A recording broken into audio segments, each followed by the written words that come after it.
Hi. புரட்டாசிக்கு முன்னாடி last Sunday ஏதாவது ஸ்பெஷலாக பண்ணலான்னு நினச்சிட்டு இருந்தேன். ஆனால் கொஞ்சம் வேலை வந்துடுச்சு. அதனால் வெறும் சிக்கன் மட்டும் வாங்கணும். அதுலேயே குழம்பு பண்ணலான்னு இந்த மாதிரி குட்டி குட்டியாக கட் பண்ணியிருந்தேன். அதுக்கப்புறம் குழம்பை விட பிரியாணி கொஞ்சம் ஈஸியாக இருக்கும்னு சொல்லிட்டு அப்படியே பிளான் சேஞ்ச் பண்ணி பிரியாணி பண்ண ஸ்டார்ட் பண்ணிவிட்டேன். அதே வெங்காயத்தை யூஸ் பண்ணிக்கிட்டேன். இந்த பாத்திரம் அமேசானில் வாங்கினது. ரொம்ப திக்காக இருந்துச்சு. இதில் 1 kg பிரியாணி பண்ணலான்னு நினைக்கிறேன். நான் 1/2 kg ரைஸ், 1/2 kg சிக்கன் போட்டு பண்ணேன். ஸோ 1 kg கரெக்டாக இருந்தது. எங்கள் ஃபேமிலிக்கு மத்தியானம் நைட்டு 2த்துக்குமே இது கரெக்டாக இருந்துச்சு. எங்களுக்கு ஒரு நல்ல பர்ச்சேஸ் தான். நீங்களும் வேணும்னா ட்ரை பண்ணி பாருங்கள். இது அடியும் அவ்வளோவா பிடிக்கல. இது ஸ்டீல் வேறு இல்லை, எங்கள்கிட்ட ஆல்ரெடி அலுமினியமில் இருக்குது. அதை விட இது கொஞ்சம் நல்லா பெட்டராக இருக்கும்னு நினச்சி இதை வாங்கினேன்.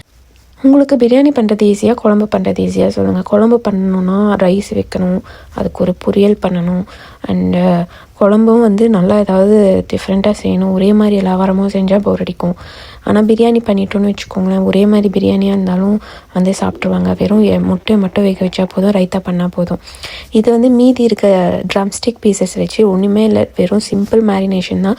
வெறும் மிளகாத்தூள், உப்பு, ஜிஞ்சர் கார்லிக் பேஸ்ட் போட்டு மேரினேட் பண்ணி வச்சுட்டேன் அந்த ட்ரம்ஸ்டிக்ஸை. அதுக்கப்புறம் எண்ணெய், கருவேப்பிலை, பூண்டு இடித்து போட்டுட்டு இந்த ட்ரம்ஸ்டிக்ஸை போட்டு அப்படியே தண்ணி ஊற்றாமல் அதுலேயே அப்படியே வேக ஆரம்பித்து அதுலேருந்து வர தண்ணியிலேயே ஃபுல்லாக இந்த ட்ரம்ஸ்டிக்ஸ்லாம் வெந்துடுச்சு.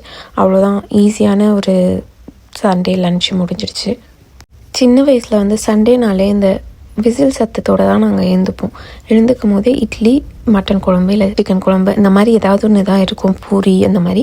ஆனால் அந்த விசில் சத்தம் மட்டும் காமன் தான். எழுந்துக்கும் போதே அந்த வாசனையும் அந்த விசில் சத்தத்தோடு எழுந்துக்கும் போது தான் அது சண்டேனே ஃபீல் ஆகும். ஆனால் இப்போ நம்ம தான் எழுந்து அதை பண்ணணும்னு நினைக்கும் போது சம்டைம்ஸ் சண்டேயோட பிரேக்ஃபாஸ்ட்டே ஸ்கிப் பண்ணிவிட்டு ஸ்ட்ரெயிட்டாக லஞ்சுக்கு தான் போய்டுறேன். இப்போல்லாம் அந்த சைல்ட்ஹுட் டேஸ்லாம் நினைக்கும் போது இப்போ ரொம்ப மிஸ்ஸிங்காக இருக்குது. அதுவும் நம்மளே நமக்கு பண்ணிக்கணும்னு நினைக்கும் போது அது ரொம்ப கடுப்பாக வேறு இருக்குது. ஆனால் நம்மளோட குழந்தைங்களுக்கு நம்ம ஒரு சைல்ட்ஹுட் மெமரி க்ரியேட் பண்ணணும் இல்லையா? அதனாலே நான் எக்ஸ்ட்ராவாக ஏதாவது எனக்கு டயர்டாக இருந்தால் கூட நான் ஏதாவது பண்ணுவேன். அப்போ தான் நான் இப்போ எப்படி நான் சொல்லிக்கிறேனோ அது மாதிரி அவங்க அவங்க பெருசாகிட்டோன்னா அவங்க சொல்லணும். அவங்களுக்கு ஒரு மெமரி இருக்கணும்ல. சண்டேனா நாங்கள் எங்கள் வீட்டில் இப்படி பண்ணுவோம், அப்படி பண்ணுவோம், இல்லை இந்த பண்டிகைனா நாங்கள் இப்படி இருப்போம், அப்படி இருப்போம்னு சொல்லி. ஸோ அதனால் அவங்களுக்கும் நல்ல மெமரிஸ் க்ரியேட் பண்ணணும்னு சொல்லிட்டு, அதனால் கொஞ்சம் டயர்டாக இருந்தால் கூட நம்ம எக்ஸ்ட்ரா கொஞ்சம் எஃபர்ட் போட்டு குழந்தைக்கு ஒரு மெமரபிளான ஒரு ஹாப்பியான மூமெண்ட்ஸை க்ரியேட் பண்ணணும், ஒரு ஹாப்பியான சைல்ட்ஹுட்டை க்ரியேட் பண்ணணும் அப்படி சொல்லிட்டு இப்போலாம் கொஞ்சம் நிறைய எஃபர்ட்ஸ் போட்டு ஏதாவது ஒன்று பண்ணிகிட்ருக்கோம்.